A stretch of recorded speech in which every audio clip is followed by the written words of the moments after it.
বান্দারে তোমার জন্ম থেকে মৃত্যু পর্যন্ত তোমার যা কিছু প্রয়োজন আমি আল্লাহ তোমাদেরকে সবগুলো দিয়েছি।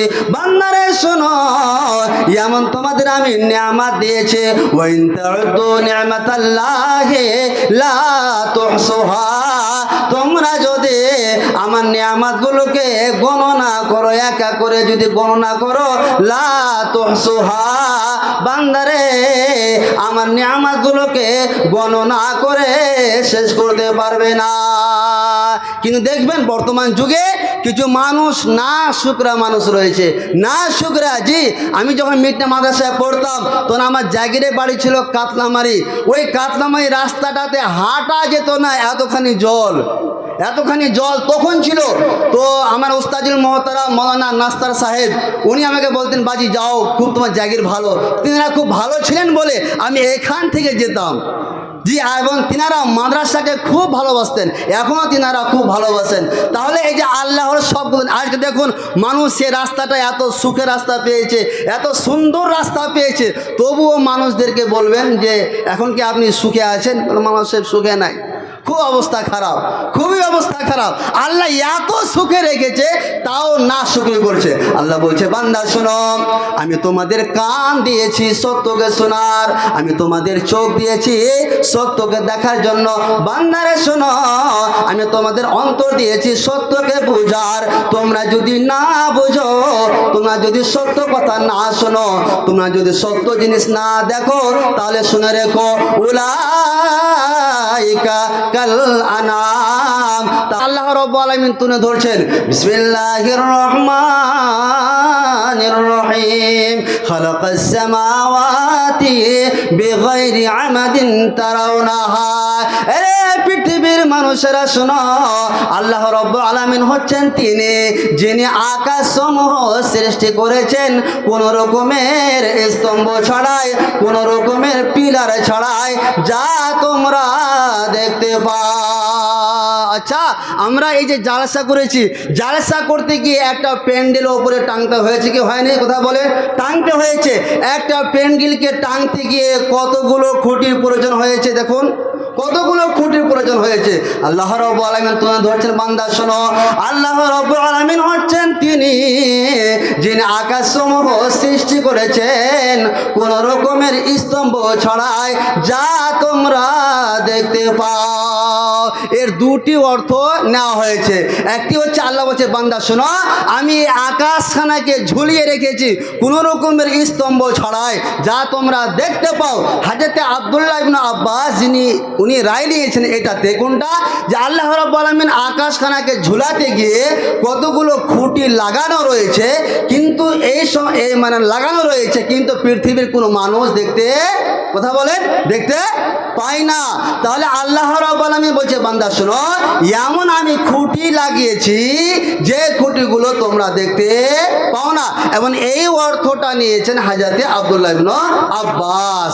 তা দেখুন আল্লাহর কি দয়া, আল্লাহর কি কৃপা, আল্লাহর কি রহমত, যে আল্লাহ রাব্বুল আলামিন এই আকাশখানাকে ঝুলিয়ে রেখেছেন কোনো রকমের পিলার ছাড়াই, কোনো রকমের স্তম্ভ ছাড়াই। বর্তমান যুগের পদার্থ বিজ্ঞান নিয়ে যদি আলোচনা করা হয়, তাহলে এভাবে বলা যেতে পারে যে এই পুরো পৃথিবী, সমগ্র বিশ্ব, মহাজগৎ, স্যাটেলাইট, সোলার সিস্টেম, গ্যালাক্সি, গ্রহ উপগ্রহগুলোকে, বিশাল বিশাল গ্রহ উপগ্রহগুলোকে আল্লাহ রাব্বুল আলামিন সৃষ্টি করে মহাশূন্যে ঝুলিয়ে রেখেছেন। কিসের মাধ্যমে? আল্লাহ রাব্বুল আলামিন কুদরতের মাধ্যমে, একটা সিস্টেম, একটা পদ্ধতি আল্লাহ রাব্বুল আলামিন কুদরতের মাধ্যমে সেগুলোকে ঝুলিয়ে রেখেছেন। আল্লাহ রাব্বুল আলামিন কোরআন মাজিদের মধ্যে তুলে ধরছেন, বিসমিল্লাহির রহমানির রহিম, ইন্নাল্লাহা ইউমসিকুস সামাওয়াতি ওয়াল আরজা আন তাজুলা। আরে পৃথিবীর মানুষেরা শোনো, নিশ্চয় আমি এমন একজন স্রষ্টা, যে স্রষ্টা আকাশ এবং জমিনকে, অর্থাৎ আকাশ এবং জমিনকে এমন একটা জায়গায় রেখেছেন যাতে করে এক থেকে আরেকটি জিনিস ধাক্কা লেগে যাতে ধ্বংস না হয়ে যায়। আমি আল্লাহ সেগুলোকে কুদরতের ওপরে সিস্টেমে আমি আল্লাহ সেগুলোকে ঝুলিয়ে রেখেছি। আচ্ছা আপনাদের কাছে একটা প্রশ্ন করি, আমরা যে সূর্যটাকে দেখতে পাই, তাহলে সূর্য বড় না তারকা বড়? কথা বলেন দেখি। তারকা আমরা দেখতে পাই কি পাই না? সূর্য দেখতে পাই, তো সূর্য বড় না তারকা বড়? জানা আছে কারো? কোনটা বড়? তারকা বড়। সূর্য চেয়ে তারকা বড়। আবার তারকা থেকে কি বড়? ছায়াপথ বড়।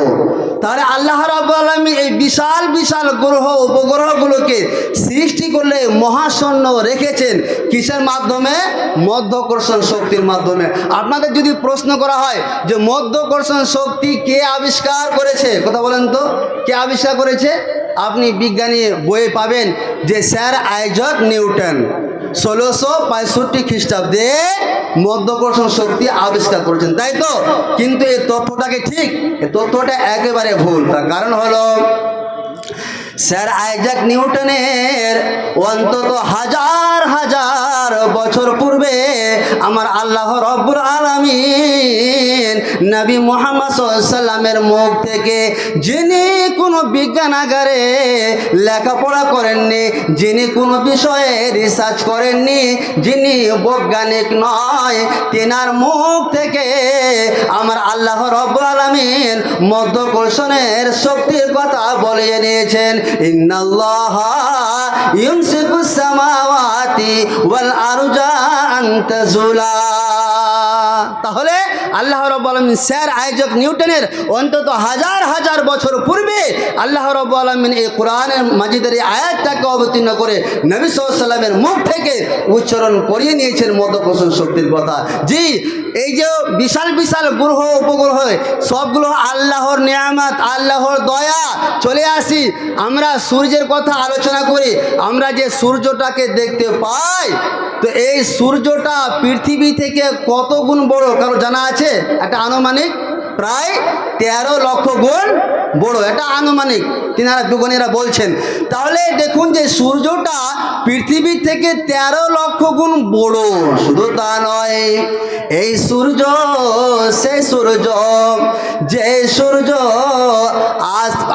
আজ থেকে পৃথিবীতে যত বড় মানুষ এসেছেন, তারা যে দুনিয়াতে চলাফেরা করেন, আর চলাফেরা করতে গিয়ে তাদের যে শক্তি প্রয়োজন হয়, তারা যে শক্তিটাকে ব্যয় করে আমার আল্লাহ রাব্বুল আলামিন সূর্যের মাধ্যমে সে শক্তিটাকে, সূর্যে যে তার চারদিকে প্রদক্ষিণ করে তার যে রাস্তা, সেই কক্ষপথে প্রত্যেক সেকেন্ডে প্রত্যেক মুহূর্তে আমার আল্লাহ রাব্বুল আলামিন সূর্যের মাধ্যমে সে শক্তিটা ব্যয় করান।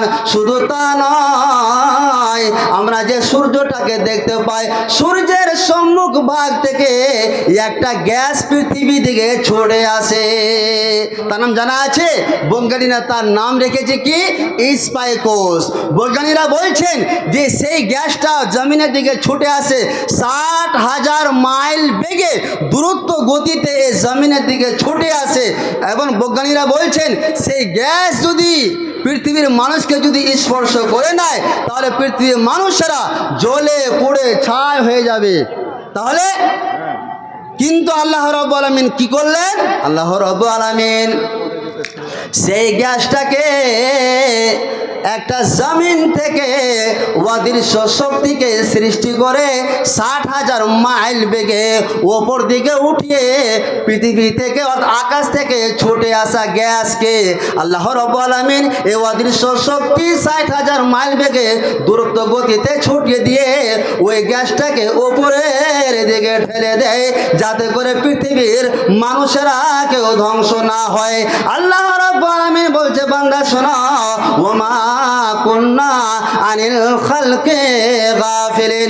বান্দারা শোনো, আমি সৃষ্টি করেছি এবং সৃষ্টি জগৎ সম্পর্কে আমি আল্লাহ অমনোযোগী নয়। আল্লাহ রাব্বুল আলামিন হচ্ছেন তিনি। আল্লাহ বলছে, বান্দা শোনো, ওয়াতাকুম মিন কুল্লি মা সালতুমুহু। বান্দারে, তোমার জন্ম থেকে মৃত্যু পর্যন্ত তোমার যা কিছু প্রয়োজন আমি আল্লাহ তোমাদেরকে সবগুলো দিয়েছি। বান্দারে শোনো, এমন তোমাদের আমি নিয়ামত দিয়েছি, ওয়া ইন তাউদ্দু নি'মাতাল্লাহি লা তুহসুহা। তোমরা যদি আমার নিয়ামতগুলোকে গণনা করো, একা করে যদি গণনা করো, লা তুহসুহা, বান্দারে আমার নিয়ামতগুলোকে গণনা করে শেষ করতে পারবে না। কিন্তু দেখবেন বর্তমান যুগে কিছু মানুষ না শুকরা মানুষ রয়েছে, না শুকরা। জি, আমি যখন মিটনা মাদ্রাসায় পড়তাম তখন আমার জাগিরে বাড়ি ছিল কাতলামারি। ওই কাতলামারি রাস্তাটাতে হাঁটা যেত না, এতখানি জল তখন ছিল। তো আমার উস্তাজুল মোহতারাম মৌলানা নাস্তার সাহেব উনি আমাকে বলতেন, বাজি যাও, খুব তোমার জাগির ভালো। তিনারা খুব ভালো ছিলেন বলে আমি এখান থেকে যেতাম। জি, এবং তিনারা মাদ্রাসাকে খুব ভালোবাসতেন, এখনও তিনারা খুব ভালোবাসেন। তাহলে এই যে আল্লাহর সবগুলো, আজকে দেখুন মানুষ সে রাস্তাটা এত সুখের রাস্তা পেয়েছে, এত সুন্দর রাস্তা পেয়েছে, তবুও মানুষদেরকে বলবেন যে এখন কি আপনি সুখে আছেন? মানুষের সুখে নাই, খুব অবস্থা খারাপ, খুবই অবস্থা খারাপ। আল্লাহ এত সুখে রেখেছে তাও না শুকরি করছে। আল্লাহ বলছে, বান্দা শোনো, আমি তোমাদের কান দিয়েছি সত্যকে শোনার, আমি তোমাদের চোখ দিয়েছি সত্যকে দেখার জন্য। বান্দারে শোনো, আমি তোমাদের অন্তর দিয়েছি সত্যকে বুঝার। তোমরা যদি না বুঝো, তোমরা যদি সত্য কথা না শোনো, তোমরা যদি সত্য জিনিস না দেখো, তাহলে শুনে রেখো, উলাইকা কাল আনাম, তাহলে তোমাদের এরকম চরিত্রের কারণে, তোমাদের ব্যবহারের কারণে তোমরা হবে চতুষ্প জন্তু। বান্দারে শোনো, শুধু চতুষ্প জন্তু নয়, তার থেকেও নিকৃষ্ট। তাহলে সদা সর্বদা আমরা আল্লাহর কৃতজ্ঞতা প্রকাশ করবো কি করবো না? কথা বলেন, আল্লাহর নিয়ামতের শুকরিয়া আদায় করবো কি করবো না? এখন জোরে বলুন সবাই আলহামদুলিল্লাহ। যা হোক, আমি আর দেরি করছি না। শেখ ওস্তাজুল মোহতারাম আমার শিক্ষক মহাশয় বসে রয়েছেন। আমি আজকে সত্যিকারে খুবই খুশি হলাম, খুবই খুশি মানে যে আমি একটা নিজেকে গর্ব করলাম যে আমার শেখ ওস্তাজুল মোহতারাম আমার পাশে বসে রয়েছেন, যিনার কাছ থেকে সুন্দর সুন্দর হাদিসগুলো শুনেছিলাম, পড়েছিলাম, এবং পড়তে এতটা ভালো লাগতো যে আমরা অন্যান্য ক্লাসকে ছেড়ে দিতাম, কিন্তু শেখের ক্লাসে আগ্রহে বসতাম এবং বলতাম যে শেখ হাদিসটা একটু পড়িয়ে দেন। যা হোক, আমি খুব খুশি হলাম। এখান থেকে আমার বক্তব্য ইতি করছি। আসসালামু আলাইকুম ওয়া রাহমাতুল্লাহি ওয়া বারাকাতুহু।